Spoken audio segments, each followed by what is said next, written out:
Hi అండి. ఈరోజు మన వీడియో వచ్చేసి క్యాబేజీ టమాటో కర్రీ అండి. పిల్లలు కూడా చాలా ఇష్టంగా తినే విధంగా చేసుకోవచ్చండి. పచ్చివాసన లేకుండా ఈ విధంగా చేయండి, చాలా టేస్టీగా ఉంటుంది. మనం ప్రాసెస్ చూసేద్దాం. ముందుగా నేను ఇక్కడ క్యాబేజీని తీసుకొని సన్నని ముక్కల్లా కట్ చేసుకున్నానండి. క్లీన్ చేసి పెట్టుకున్నాను వాటర్లోను. ఇక్కడ నేను ఒక ఉల్లిపాయ, 4 పచ్చిమిర్చిని ఇలా సన్నని ముక్కల్లా తరుక్కున్నానండి. నెక్స్ట్ స్టవ్ ఆన్ చేసి కడాయి పెట్టి 3 స్పూన్స్ వరకు ఆయిల్ వేసుకున్నాను. ఇక్కడ ఆయిల్కి అయ్యాక పోపు దినుసులు వేసుకోవాలి. పోపు ఇలా చిటాపట అన్నాక కరివేపాకు వేసుకుందామండి. కరివేపాకు వేసుకున్న తర్వాత నెక్స్ట్ మనం ముందుగా కట్ చేసి పెట్టుకున్న ఉల్లిపాయ ముక్కలు, అలాగే ఒక 4 పచ్చిమిర్చి చీలికలు వేసుకొని కలుపుకుందామండి. ఒకసారి ఉల్లిపాయని పచ్చిమిర్చిని కూడా మనకి వేగాలి. ఉల్లిపాయ పచ్చిమిర్చి కొద్దిగా వేగాలండి. ఉల్లిపాయ పచ్చిమిర్చి చూసారా, ఈ విధంగా వేగాలి. ఇప్పుడు మనం 1 స్పూన్ వరకు అల్లం వెల్లుల్లి పేస్ట్ వేసుకుందాం. అల్లం వెల్లుల్లి పేస్ట్ కూడా పచ్చివాసన పోయే వరకు వేపుకుందామండి నూనెలో. మన ఉల్లిపాయలతో పాటు అల్లం వెల్లుల్లి పేస్ట్ కూడా వేగిపోతుంది ఇలా కలుపుతూ వేపుకుంటే. చూసారండి, వేగిపోయింది. ఇప్పుడు 1 టీ స్పూను పసుపు వేసుకుందాం. పసుపు వేసుకొని కలిపేసుకుందామండి. చూసారా, ఈ విధంగా పసుపు కూడా కలిపేసుకొని మనం ముందుగా కట్ చేసి పెట్టుకున్న క్యాబేజీ ముక్కలను వేసుకుందాం. క్యాబేజీ అంతటిని కూడా ఈ విధంగా వేసుకొని చక్కగా కలిసే విధంగా కలుపుకోవాలండి. క్యాబేజీ అంతటిని కూడా ఈ విధంగా కలుపుకోవాలి.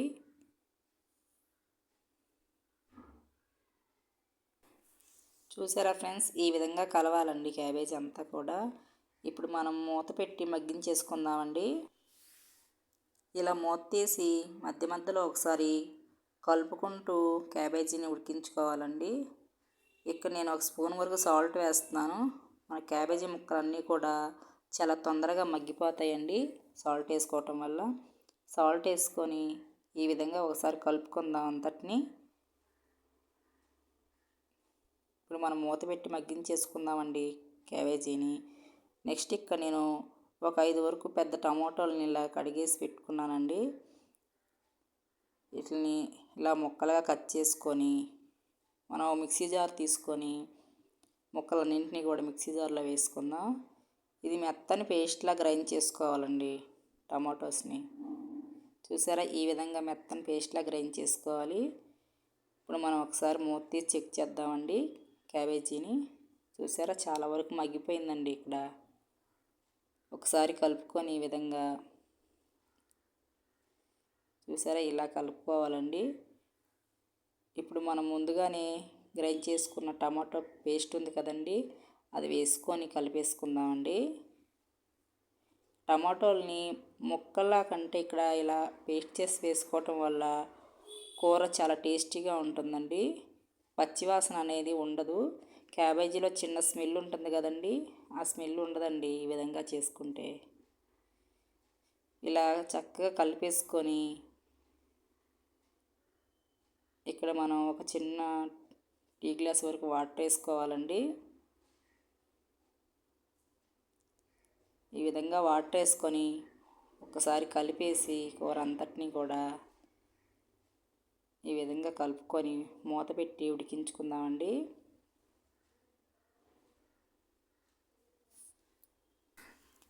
ఒకసారి మూత తీసి ఇలా చెక్ చేద్దామండి.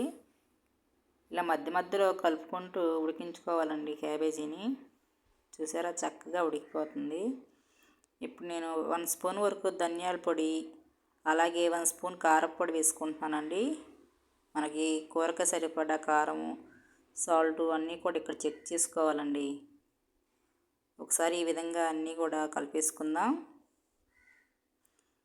చూసారా, ఈ విధంగా కలుపుకొని మూత పెట్టి మగ్గించేసుకోవాలండి. చూసారా ఫ్రెండ్స్, ఇక్కడ కూర అంతా కూడా చక్కగా ఉడికిపోయిందండి. ఈ విధంగా ఉడకాలి కూర. ఇలా వండితే చాలా రుచిగా ఉంటుందండి. రైస్లోకైనా చపాతీలోకైనా చాలా టేస్టీగా ఉంటుంది ఈ విధంగా కూర చేస్తే. మనకు కూర ఉడికిపోయిందండి. చూసారా ఫ్రెండ్స్, రెడీ అయ్యిందండి క్యాబేజీ టమాటో కర్రీ. చాలా టేస్టీగా ఉంటుంది. ఇలా ట్రై చేయండి ఫ్రెండ్స్. వీడియో నచ్చిందంటే లైక్ చేయండి, షేర్ చేయండి, అలాగే సబ్స్క్రైబ్ చేసుకోండి. థ్యాంక్ యూ సో మచ్ అండి.